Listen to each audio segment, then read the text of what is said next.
Hola, bienvenidos de vuelta. Esta semana vamos a estar platicando sobre la glándula tiroides. Esta es una glándula muy importante de nuestro sistema endocrino y pues vamos a empezar hablando de algunas generalidades de la glándula en sí, así como algunas especificaciones sobre las diferentes hormonas que produce y las hormonas que están involucradas en el eje que controla a esta glándula. Y pues posterior vamos a hablar de las principales enfermedades o cuadros clínicos que se pueden manifestar cuando hay algún tipo de alteración a nivel de nuestra tiroides. Entonces, recapitulando cosas que ya hemos hablado previamente, la glándula tiroides es una glándula o un órgano endocrino que se encuentra localizado en la base de nuestro cuello, en la parte anterior e inferior del cuello. Generalmente se describe como que tiene forma de mariposa, dado que si la vemos pues aquí se podría decir que tiene dos alas, ¿verdad? Entonces se describe como forma de mariposa. La encontramos justo adelante de nuestra tráquea.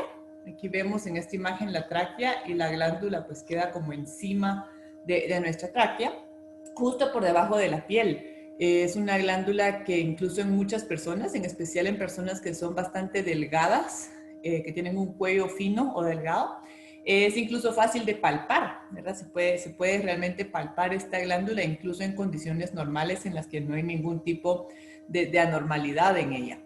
Y pues esta glándula tiene como función la síntesis de hormonas que controlan el metabolismo del cuerpo humano. Y estas van a ser pues las hormonas tiroideas. Entonces un poco de historia.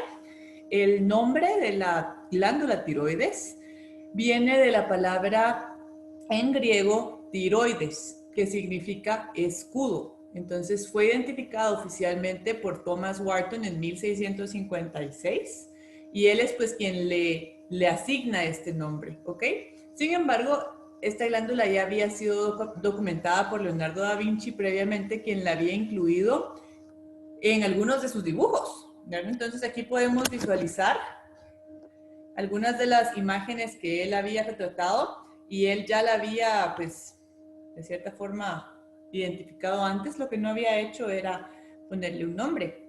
Y las hormonas tiroideas, ya la sustancia activa que secreta esta glándula, fueron descubiertas y estudiadas hasta siglo XIX y siglo XX.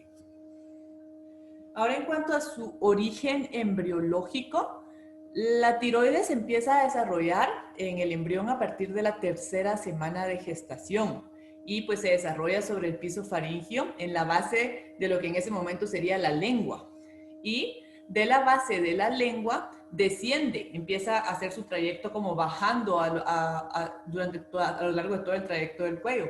Empieza a descender después de la cuarta semana de gestación y en el transcurso de las siguientes semanas pues continúa migrando desde la base de la lengua, que podríamos decir que es la región posterior a la lengua, y migra hasta bajar a lo largo de todo el cuello y llegar a la base del cuello. Ya para la séptima semana, esta glándula ya llegó a su ubicación anatómica normal y pues ya se queda en el lugar en donde estaría normalmente o convencionalmente. Y la síntesis de hormonas por esta glándula empieza a las 18 semanas de gestación. Ojo, no empieza desde un inicio, sino que hasta que este feto tiene 18 semanas, estamos en un embarazo de 18 semanas de gestación, empieza ya la producción a nivel del feto de estas hormonas. Ahora, ¿por qué es importante esto? Porque durante el desarrollo embrionario pueden ocurrir algunas anomalías importantes, en especial relacionadas a veces o al desarrollo de la glándula o al proceso en que va migrando, ¿ok?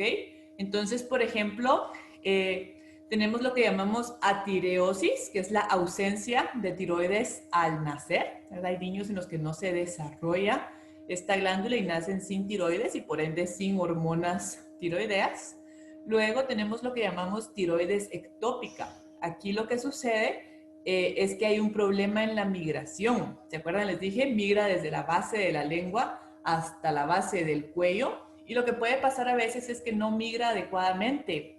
Entonces puede que la glándula se quede más arriba o que hayan pedazos de la glándula que quede como tejido tiroideo que queda en la base de la lengua o en el trayecto de todo el cuello y que no está completamente localizado en la base del cuello, ¿verdad? Es lo que llamamos a veces remanentes tiroideos. Son como pedazos de ese tejido que se fueron quedando en el camino y que tienen la capacidad en algunos casos de producir hormona tiroidea. Ahora es una glándula que pesa entre unos 15 y 30 gramos en un adulto y está constituida, como les dije, en forma de mariposa, porque tiene dos lóbulos diferentes. Entonces aquí tenemos lóbulo 1, lóbulo 2, y estos están unidos por un istmo. Entonces, ahí es de donde derivan lo de la forma de la mariposa. Es una glándula muy blanda y friable. O sea, si la agarráramos en nuestras manos, sería fácil deshacerla. No es un órgano sólido, duro, sino que es bastante blanda.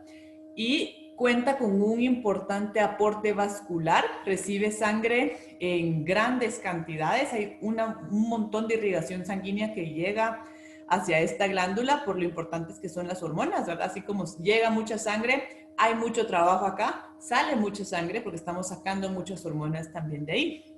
Y la tiroides tiene una fina cápsula externa que tiene muchas terminaciones nerviosas. Por lo que al ocurrir cambios en su tamaño puede ocasionar dolor. Vamos a ver más adelante que en algunas patologías la tiroides puede crecer y este aumento en tamaño de la glándula puede asociarse a dolor por esta cápsula externa que posee.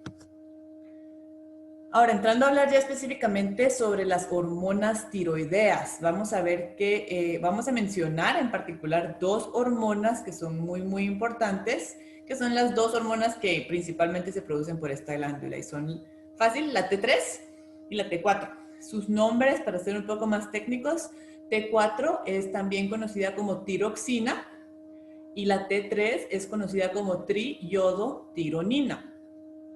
También se puede producir una tercera hormona, pero esta es menos relevante a lo que vamos a ver hoy en clase, que se llama T3 inversa.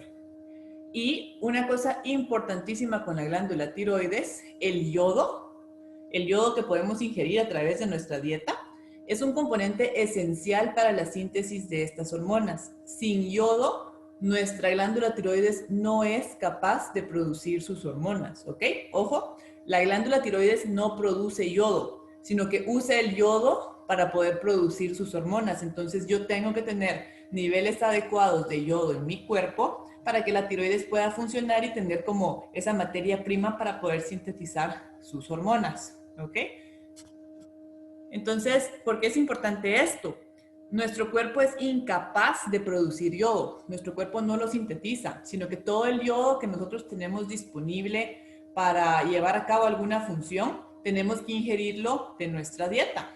Si no lo estamos obteniendo de nuestra dieta, como les dije, nuestra tiroides no va a poder hacer su trabajo, ¿ok? Y lo que se recomienda es una ingesta diaria de 150 microgramos de yodo al día. Ahora, ¿de dónde obtenemos ese yodo? Vamos a ver, por ejemplo, algas marinas, el salmón, camarones, ostras, atún. Estas son sustancias que tienen cierta cantidad de yodo, ¿verdad? Vemos otras como la avena, pero si estamos hablando en cantidades, pues no es que tenga una cantidad altísima. Miremos la avena, una porción tiene 20 microgramos y necesitamos 150 en un día. Espinacas también solo 20, huevo solo 20, leche 15, frijol 12, queso 11, ¿verdad? Entonces, si nos ponemos a pensar en las comidas que son altas en yodo, por ejemplo, salmón o algas marinas, cuéntenme ustedes con qué frecuencia ustedes comen salmón y algas marinas. ¿Es algo que ustedes comen todos los días? Porque no es una comida que sea abundante en dietas tradicionales como las que tenemos en este país. Entonces, esto se presta a que sociedades como la nuestra, donde el consumo de alimentos no está muy orientado a este tipo de comidas, puedan llegar a ser en algún momento dietas deficientes en yodo. Y esta es parte de la lógica por la que en países como Guatemala, la sal que se vende normalmente, o sea, la sal que se consume, tiene que ser sal yodada. ¿Ok? Hay leyes en Guatemala que exigen que toda la sal que se vende en el país sea sal yodada para garantizar, como pues sal sí se le echa absolutamente a todo, ¿no? O sea, a toda su comida todos los días va a haber cierta ingesta de sal. Entonces, para de esta manera poder suplementar con yodo la dieta de todas las personas y así prevenir que hayan cuadros de deficiencia de yodo, porque ya les dije, si tengo una deficiencia de yodo, voy a tener una deficiencia de hormona tiroidea porque mi glándula tiroides necesita el yodo para funcionar. Ahora, ¿cuáles son las importantísimas funciones de la T3 y la T4? Vamos a ver que tienen efectos sobre casi todos los tejidos de nuestro organismo y en esencial, si pudiéramos nombrar una y que fuera la más importante, las hormonas tiroideas aceleran nuestro metabolismo basal. No sé qué quiere decir esto. Nosotros normalmente estamos consumiendo energía. Estamos construyendo y destruyendo diferentes sustancias en base a lo que comemos, ¿verdad? Estamos pues gastando cierta cantidad de energía, algunos más, algunos menos, dependiendo del metabolismo basal de cada uno, de que una vida, si llevan una vida muy sedentaria, si llevan una vida muy activa. Esto puede influir en qué tanta energía están quemando ustedes constantemente día a día. Pues las hormonas tiroideas potencian esto. Si yo tuviera un exceso de hormona tiroidea en algún momento, esto aumentaría considerablemente la energía que yo necesito día a día, o sea, se aumenta mi metabolismo basal. También estas hormonas aumentan la termogénesis, que es la generación de calor, y el consumo de oxígeno por las células. ¿Por qué? Porque lo que genera es este estado hipermetabólico en el que estamos trabajando mucho. Nuestro cuerpo está trabajando constantemente. Cuando nuestro cuerpo trabaja constantemente, está consumiendo grandes cantidades de oxígeno. Las hormonas tiroideas también son necesarias para la síntesis de muchas proteínas. Recordemos un poquito, las proteínas son importantísimas en cuanto a todas las funciones que hacen. Las proteínas nos sirven para crecer estructuralmente, ¿verdad? O sea, tenemos proteína en nuestro pelo, en nuestros huesos, son como esos blocks que van construyendo músculo, ¿verdad? Muchas cosas de nuestro cuerpo se construyen a base de proteínas, entonces tienen un rol estructural muy importante. Sin embargo, las proteínas también sirven para el transporte de otras moléculas o funcionan como enzimas en algunos casos. Entonces las proteínas son muy, muy importantes. El tener constantemente síntesis de proteínas es esencial, por ejemplo, para nuestro crecimiento, para la formación adecuada de nuestros órganos. Entonces, estas hormonas pues, son necesarias para que se sinteticen muchas proteínas. Si no tuviéramos estas, pues tendríamos algún tipo de deficiencia y podríamos ver una gran serie de problemas asociados a que no tenemos proteínas ni de buena calidad o suficientes para generar muchos otros procesos en nuestro cuerpo. Las hormonas tiroideas también influyen sobre el metabolismo de los carbohidratos y lípidos y por ende esto genera esta relación en cuanto a cómo generamos y utilizamos energía en nuestro día a día. Importante, ¿por qué tenemos una T3 y una T4? Vamos a ver que la glándula tiroides lo que secreta principalmente es T4 y libera una muy pequeña cantidad de T3. Entonces libera mucha T4 y esta T4 en nuestra sangre, en nuestro tejido periférico, se convierte en T3. ¿Ok? Entonces la T4 podríamos decir es una prohormona o prehormona porque es una precursora de T3. O sea, va a sufrir una serie de cambios estructurales y entonces ya no va a ser T3, sino que se convirtió en T4. Y la T4 es la que va a ser activa a nivel de los tejidos. Esta ya es la que puede venir a unirse a las células, a interactuar a nivel del núcleo de las células para provocar cambios a nivel de la expresión de genes. O sea, esencialmente lo que estoy diciendo, la T3 es la que al final se encarga de entregar el mensaje que hay que entregar. Ahora, en cuanto a los mecanismos de regulación de la tiroides, esto ya lo hemos hablado antes. La tiroides es una glándula que está sujeta a control por parte de un eje, que es el eje hipotálamo, hipófisis, tiroides. Entonces, recapitulando cosas que ya hemos hablado previamente, para el control y determinar qué tanta hormona produce mi tiroides, el eje permite que sea el hipotálamo quien produce TRH, ¿se acuerdan que es la hormona liberadora de tirotropina? Que cuando se libera en grandes cantidades, le dice a mi hipófisis, que es el momento de liberar TSH, que es la hormona estimulante de tiroides. Y cuando la hormona estimulante de tiroides viaja en la sangre y llega a la tiroides, le da la instrucción ¿de qué? De que aumente la cantidad de hormona tiroidea que tiene que producir. Entonces, recordemos, sale la hormona tiroidea y viaja en la sangre, y cuando hay mucha, pues nuestro hipotálamo, que es el sensor, lo puede detectar y decir, ok, ya hay mucha hormona tiroidea. Paremos, ya no más. Entonces deja de producir TRH y entonces la hipófisis deja de producir TSH y como ya no hay TSH, la tiroides disminuye la liberación de T3 y T4 para de esta forma ir regulando los niveles y que nunca tengamos ni muchísima ni muy poca hormona tiroidea circulando. Entonces, vamos a empezar a hablar ya de las enfermedades asociadas a la tiroides.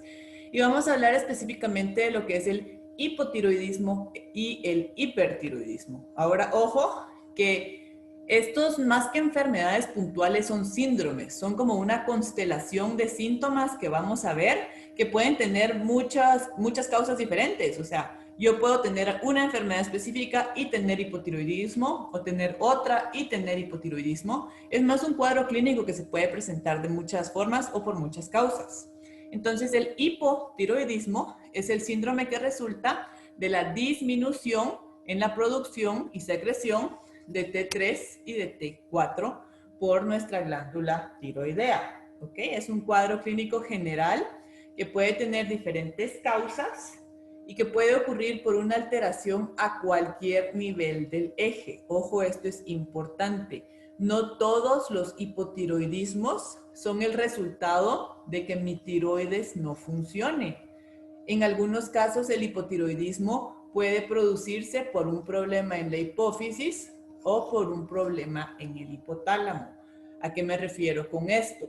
Si mi tiroides está enferma y no es capaz de producir hormona, pues esto me va a generar hipotiroidismo, ¿verdad? Porque es la encargada de producir T3 y T4. Pero ¿qué pasa si, por ejemplo, es mi hipófisis quien está enferma? Entonces, mi hipófisis no puede producir TSH. Entonces, aunque mi tiroides esté nítida y funcione perfectamente bien, no hay quien le dé la señal de que tiene que producir T3 y T4. Entonces, los niveles de T3 y T4 igual bajan, aunque mi tiroides esté funcionando perfectamente bien. Entonces, puede haber hipotiroidismo que se dé porque el hipotálamo no funciona, o porque la hipófisis no funciona, o porque la glándula tiroides no funciona. ¿Ok? Entonces pueden haber muchas causas diferentes que resultan en un mismo síndrome, que lo vamos a ver como hipotiroidismo. Entonces, ¿por qué es importante esto? Aquí les podemos denominar hipotiroidismo primario, secundario o terciario, dependiendo de dónde esté el problema. El hipotiroidismo primario es cuando la glándula tiroides no sirve. ¿Ok? Primario es cuando tiroides no sirve. Este corresponde al 95% de todos los casos de hipotiroidismo. O sea, la causa más frecuente de hipotiroidismo en este caso va a ser por una afección a nivel de la glándula tiroides. La glándula es incapaz de producir T3 y T4. Entonces, ¿qué va a pasar? La hipófisis va a estar liberando grandes cantidades de TSH porque quiere compensar esto. Entonces, la hipófisis le está diciendo, tiroides, por favor, trabaja, trabaja, trabaja. Y tira un montón de TSH. Entonces, los niveles de la TSH se vienen para arriba, suben mucho, pero T3 y T4 siguen bajos, porque por mucho que le demos la señal de que trabaje y que trabaje y que trabaje, esa tiroides no sirve, entonces no va a producir absolutamente nada. Luego tenemos el hipotiroidismo secundario, que se produce cuando la glándula hipófisis es la que no está sirviendo. Entonces, como les mencioné ya antes, si mi hipófisis no puede producir TSH, no hay quien le diga nada a la tiroides. Entonces, la tiroides, aunque funcione bien, no está produciendo T3 y T4. ¿Ok? Entonces, en el secundario, el problema es a nivel de la hipófisis. Y el terciario es muy, muy raro. Esto sí es muy raro encontrar un hipotiroidismo terciario y ocurre cuando es el hipotálamo el que no está funcionando bien. Entonces, si el hipotálamo no funciona bien y no produce TRH, no hay nadie que le diga a la hipófisis que produzca TSH, y sin TSH, mi tiroides no produce T3 y T4, entonces los niveles bajan. Entonces, mi glándula tiroides está bien, mi hipófisis está bien. El problema es que el sensor, el hipotálamo, que es quien debería estar dirigiendo todo este eje, no lo está haciendo. Entonces bajan los niveles de hormona tiroidea. Ahora, ¿qué podemos ver en las personas que padecen de hipotiroidismo? Vemos que estas personas se van a caracterizar. Recordemos qué hacen las hormonas tiroideas. Las hormonas tiroideas son estimulantes, nos aceleran el metabolismo, nos aumentan el consumo de energía, nos ponen como en un estado en el que estamos como hiperfuncionando. ¿Qué pasa cuando no tenemos estas hormonas? Lo que vamos a ver es un enlentecimiento básicamente en todo. Estas personas van a experimentar mucho cansancio y se ponen como lentas. Incluso su forma de hablar se vuelve así como un poco lenta y caminan lento y se les puede ver como con cierta rigidez muscular, no son muy ágiles. Incluso procesos como que son fisiológicos, como el latido del corazón y la respiración tienden a enlentecerse, ¿verdad? Es como que el cuerpo estuviera en un estado extremo de reposo, porque no tiene a estas hormonas que lo estimulen. Ahí puede haber también un aumento en la presión arterial, debido a que el metabolismo basal se pone lento, ¿verdad? Y estas personas no están gastando toda esta energía, pueden empezar a subir de peso, incluso sin necesario estar comiendo más, sino que pueden incluso tener falta de apetito y no sentir que están comiendo mucho, y su peso igual está subiendo porque casi no están gastándose esa energía, todo lo están acumulando. Su piel tiende a ponerse pálida y gruesa, experimentan mucha intolerancia al frío. Constantemente necesitan estar como con un suéter puesto y todo el tiempo aún con el suéter les da frío. Se ha visto que les crece el tamaño de la lengua. Esta es otra cosa característica. Esto es en casos ya bastante más avanzados. Empieza como a engrosarse la lengua. También pueden experimentar caída del cabello. Recuérdense que esto tiene mucho que ver con la síntesis de proteínas y como les dije, pues nuestro pelo está conformado por proteínas. Y si estamos perdiendo calidad o cantidad de estas proteínas, pues empieza a caer el cabello, tanto en la cabeza y una cosa que es muy característica, en el tercio distal de las cejas. Si partimos la ceja en 3 pedazos diferentes, característicamente lo que se cae es como el pelo de acá, en especial primero, después se puede ir toda la ceja, pero ese pelo en el tercio distal se tiende a caer antes. La voz se les pone ronca, empiezan con edema, su piel empieza como a hincharse, pueden tener mucho problema en cuanto a estreñimiento y en algunos casos puede empezar a crecer globalmente la tiroides, crece la glándula entera. Entonces desarrollan algo que se llama bocio. Entonces, si ustedes ven el cuello de esta señora que está como totalmente agrandado, eso es un bocio. Ahora, hay muchas causas de hipotiroidismo. ¿Qué cosas me pueden causar hipotiroidismo? Una de las causas más frecuentes es lo que llamamos tiroiditis de Hashimoto. La tiroiditis de Hashimoto es una enfermedad autoinmune, en donde nuestro propio sistema inmune pues no está funcionando bien y decide atacar a nuestro propio cuerpo, ¿ok? Entonces, nuestro sistema inmune genera anticuerpos. Por ejemplo, pues si yo tengo una infección, y yo quiero combatir esa infección, para mi sistema inmune es muy útil generar anticuerpos para destruir a ese bicho que me está infectando. Pero en este caso lo que pasa es que nuestro sistema inmune anda ahí un poco confundido y empieza a atacar a nuestro propio cuerpo. Construye y elabora anticuerpos, pero esos anticuerpos están hechos para destruir a nuestra tiroides. En vez de tener que destruir a alguien ajeno a nosotros, alguna bacteria o algún virus, nuestro sistema inmune se confunde y genera anticuerpos que destruyen nuestra propia tiroides. Entonces destruyen el tejido y entonces ya no hay glándula que nos pueda provocar esto y entonces se genera un hipotiroidismo primario porque la que ya no sirve es nuestra glándula tiroides, ¿verdad? Entonces eso es la tiroiditis de Hashimoto. Luego ya les había mencionado otra, la deficiencia de yodo. En las personas que no están consumiendo yodo en su dieta, y el yodo es necesario para que la tiroides haga su trabajo, entonces esa tiroides no va a poder trabajar. Estas personas característicamente desarrollan el bocio, que les dije que es ese agrandamiento como global que se da en el cuello, y esto pasa más en países en vías de desarrollo, como les decía, con pobre aporte de yodo en la dieta, porque los países en vías de desarrollo rara vez comen algas marinas y salmón todos los días, y tampoco camarones. Entonces, esta es la idea de suplementar el yodo en ciertos alimentos a los que todo el mundo tenga acceso y que puedan prevenir que ocurran deficiencias de yodo. Luego también hay hipotiroidismos inducidos por fármacos. Por ejemplo, el litio, el carbonato de litio, es un psicofármaco estabilizador del ánimo que se usa mucho, por ejemplo, en trastorno afectivo bipolar. Y hay estudios que sugieren que puede ser que la exposición continua prolongada al litio pudiera de alguna forma dañar nuestra glándula tiroides y generar hipotiroidismo. Y luego otro cuadro característico que hoy en día ya no es tan frecuente es el hipotiroidismo congénito, antes llamado cretinismo. ¿Qué quiere decir esto? Es cuando un bebé ya nace hipotiroideo. Congénito es cuando pues ya lo trae el bebé en el momento de nacer, ¿verdad? Como que es un problema que adquirió durante su desarrollo en el embarazo. Entonces, ¿qué es lo que pasa? Aparecen bebés adquirido desde el embarazo.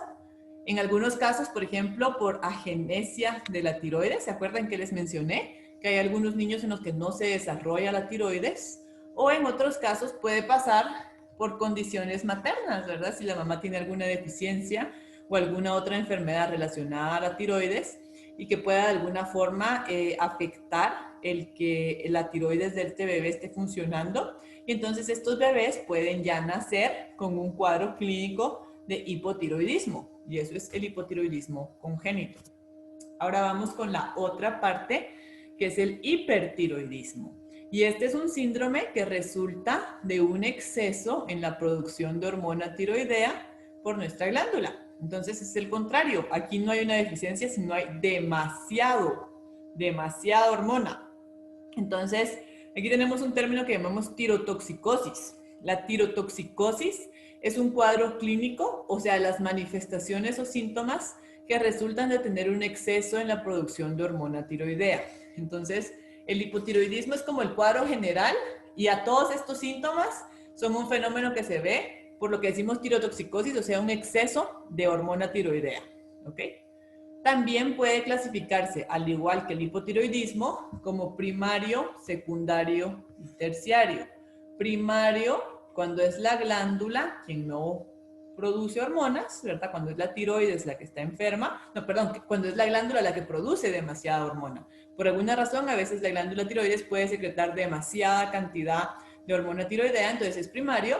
Luego podríamos tener un hipertiroidismo secundario cuando el problema está en nuestra hipófisis y nuestra hipófisis podría tener, por ejemplo, un tumor y producir grandes cantidades de TSH y esa TSH venir y estimular constantemente esa tiroides, entonces la tiroides está siendo constantemente estimulada. Entonces ahí tendríamos uno secundario y luego terciario, que es más raro, lo mismo, el problema estaría a nivel de nuestro hipotálamo y que nuestro hipotálamo estuviera produciendo demasiada TRH. Esto es muy, muy raro, pero sería otro escenario en donde demasiada TRH resulta en demasiada TSH, que resulta en demasiado T3 y T4, en donde se pierde todo el control del eje hipotálamo hipófisis tiroides, ¿verdad? Porque, por ejemplo, en el caso de un tumor, pues aunque haya señales que traten de frenar esto, si el tumor sigue produciendo TSH, pues ni modo, mi tiroides no tiene nada más que hacer que decir, bueno, voy a seguir produciendo T3 y T4, porque este es el mensaje que me está llegando en este momento. Entonces, ¿qué vamos a ver en las personas que tienen hipertiroidismo? Aquí pasa lo contrario. Lo que tenemos es un estado hipermetabólico constante en el que estoy gastando muchísima energía constantemente, estoy en un estado en el que hay demasiados procesos sucediendo a la misma vez. Aquí lo que vemos es intolerancia al calor, ¿verdad? Estas personas van a sentir calor todo el tiempo, independientemente de dónde estén, no lo van a tolerar. Lo que puede haber es pérdida de peso. ¿Por qué? Porque mi metabolismo basal está súper alto. Yo puedo estar sentada y aún estando sentada estoy gastando un montón de energía. Puede haber mucho aumento de apetito por lo mismo de que estoy consumiéndome prácticamente. En algunos casos, dependiendo la causa, puede haber algo que llamamos exoftalmos, en donde se pueden empezar a depositar ciertos cúmulos proteicos en la parte de atrás de la órbita y eso hace que los ojos protruyan hacia adelante Entonces se miran los ojotes así grandes y como saltones, que es el exoptalmos. Aquí también puede haber bocio o aumento o más localizado de la glándula tiroidea y vamos a ver por qué. Hay aumento en la frecuencia cardíaca, el corazón se acelera, la respiración se acelera, puede llegar a un punto en que desarrollan arritmias cardíacas, las personas se pueden sentir muy, muy nerviosas, porque viene su corazón a 1000 por hora y ustedes van a consumir y consumir energía, entonces estas personas pueden estar muy nerviosas, muy hiperactivas, incluso pueden sufrir de insomnio y llegar a un punto en el que ya es tanto este desborde que se sienten fatigadas, puede haber un incremento en el ritmo intestinal, incluso llegar a ver amenorrea en algunos casos extremos en donde las mujeres dejan de ver su menstruación y puede haber temblor. O sea, uno mira las manos de estas personas, están súper nerviosas y temblando y todas aceleradas. Ahora, ¿cuáles son las principales causas de hipertiroidismo?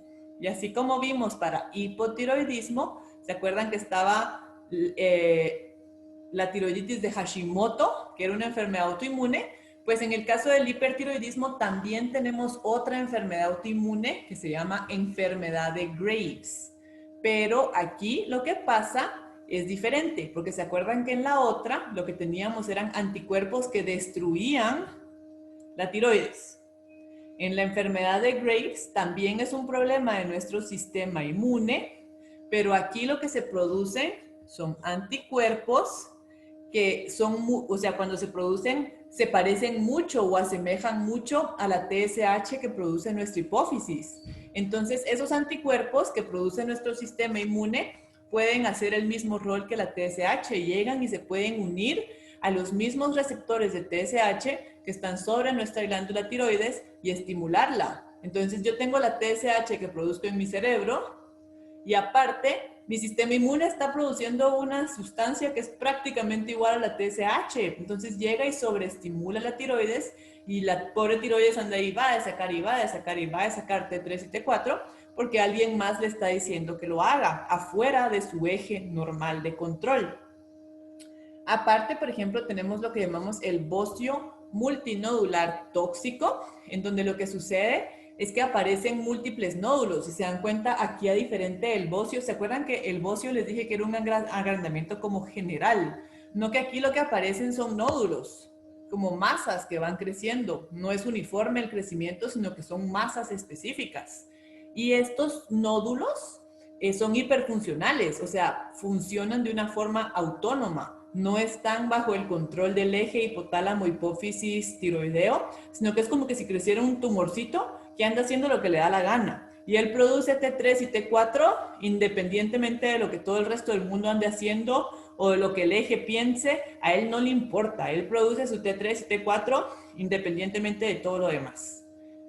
En este caso, pues lo que tenemos son múltiples nódulos, ¿verdad? Luego en otras personas lo que podemos ver es un adenoma tóxico, que a veces es un único nódulo hiperfuncional. Entonces aquí podemos ver en esta persona, por ejemplo, o en esta, es solo un nódulo que crece y empieza a producir hormona tiroidea de la misma forma, de forma autónoma, sin que nadie más le diga. La hipófisis y el hipotálamo no tienen ningún control sobre este adenoma. Entonces, a él no le importa cómo está la concentración en sangre. A él no hay quien le diga lo contrario. Él sigue produciendo y produciendo y produciendo su T3 y su T4. Entonces, ese era el tema que íbamos pues empezar a revisar sobre la glándula tiroides. En la reunión virtual sincrónica vamos a tener una pequeña actividad primero en Kahoot y posterior a esto, pues vamos a discutir alguna serie de casos clínicos para ir aclarando un poquito más lo de la presentación. Entonces, pues espero que haya quedado todo claro y si no, anoten sus dudas y las platicamos el día miércoles.